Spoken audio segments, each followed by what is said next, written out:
For NATO to be the summit to be as strong as it was. I mean, you know, take away just put it aside for a second, my criticisms of not going far enough.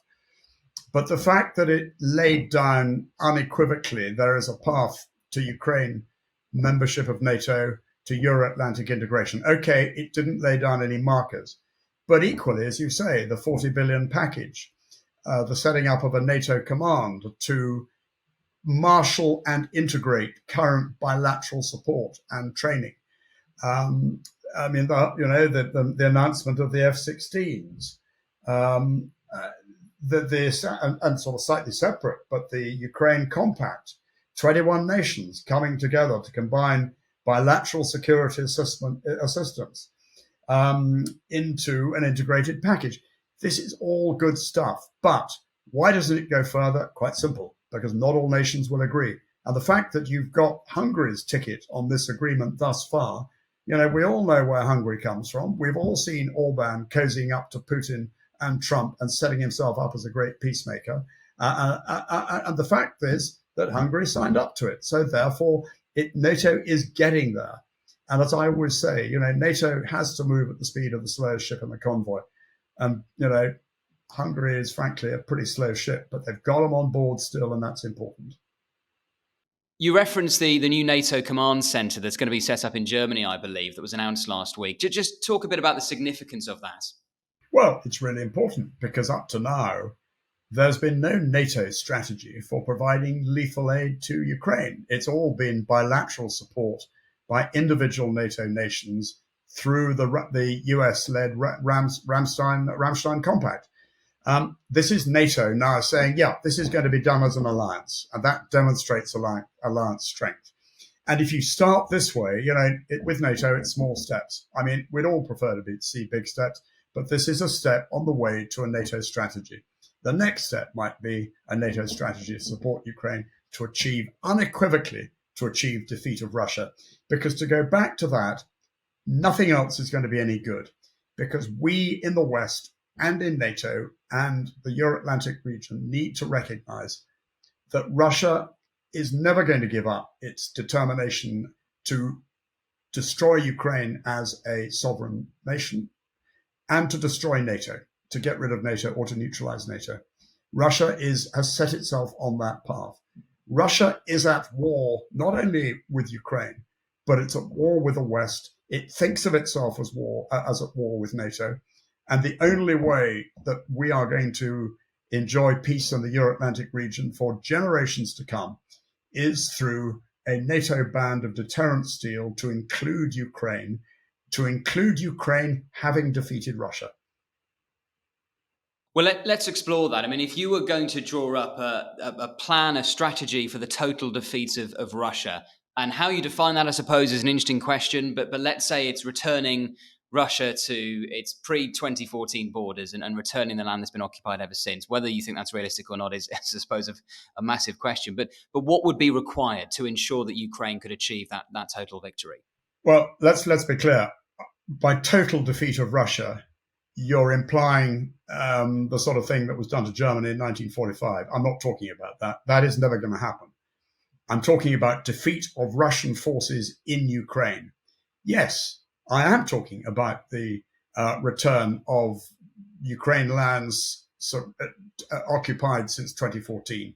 I am talking about Russia making, for example, the Crimea impossible for Russia to hold on to. I don't necessarily think you need to do that with what would be a massively complex, difficult, and horrendously expensive in terms of blood and treasure amphibious invasion of Crimea. But I do think you can make Crimea impossible for the Russians to hold on to. And to me, that is the center of gravity.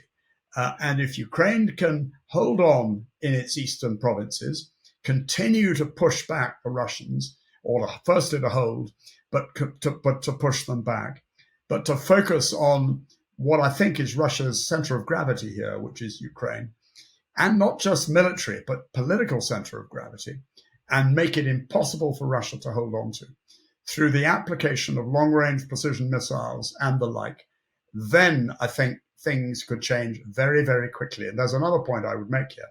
It's not just about giving Ukraine the means to defeat Russia.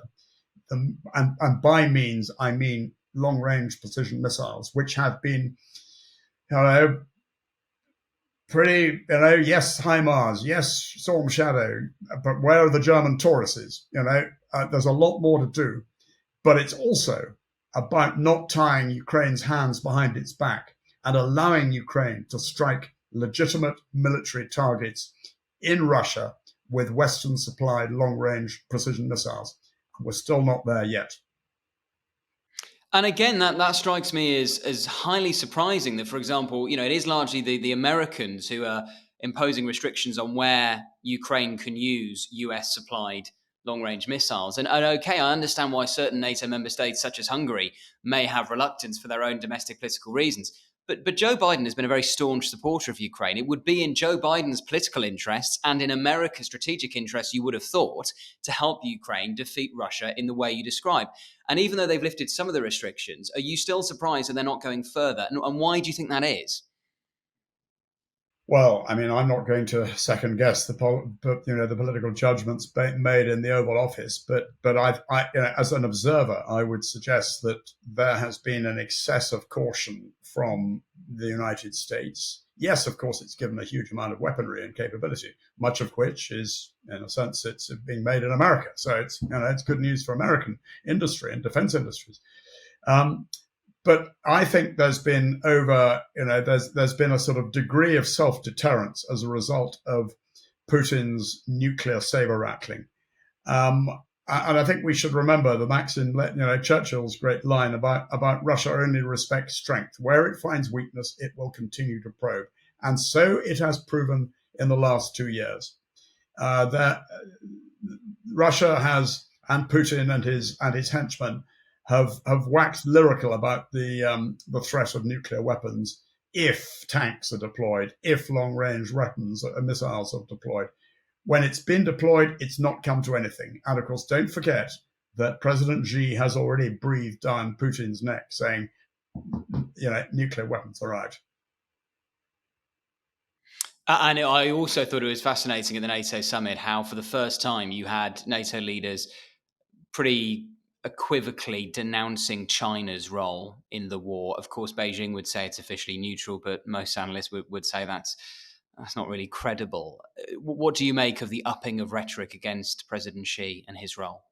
Well, it's certainly recognizing that it is in China's interests that this war should continue, that China is supplying dual-use technologies directly to Russia.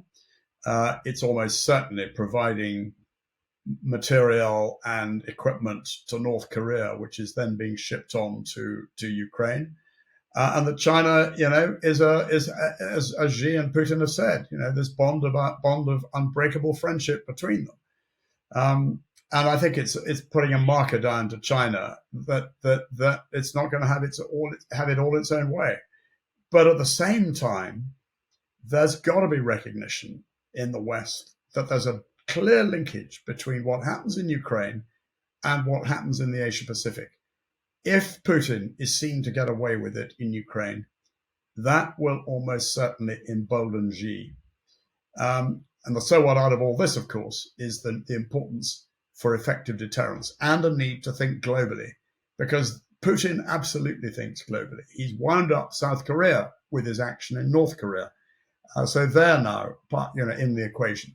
And we need to think globally as well. And just finally, Jamal, I wanted to ask you about some of the challenges facing Russia. Obviously, we talk a lot about the supply issues for Ukraine, but according to the Institute for the Study of War, the Russian military command may have committed under-equipped units initially intended to act as an operational reserve to combat operations, possibly due to constraints on the Russian defense industrial base. As I say, supply issues for Ukraine have been much discussed, but do you think there's a real issue for Russia as well at the moment?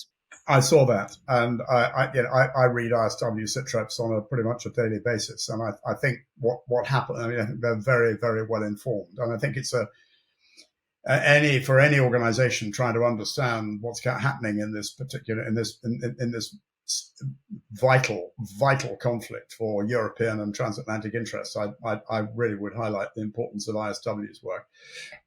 I think that is a highly likely deduction to draw.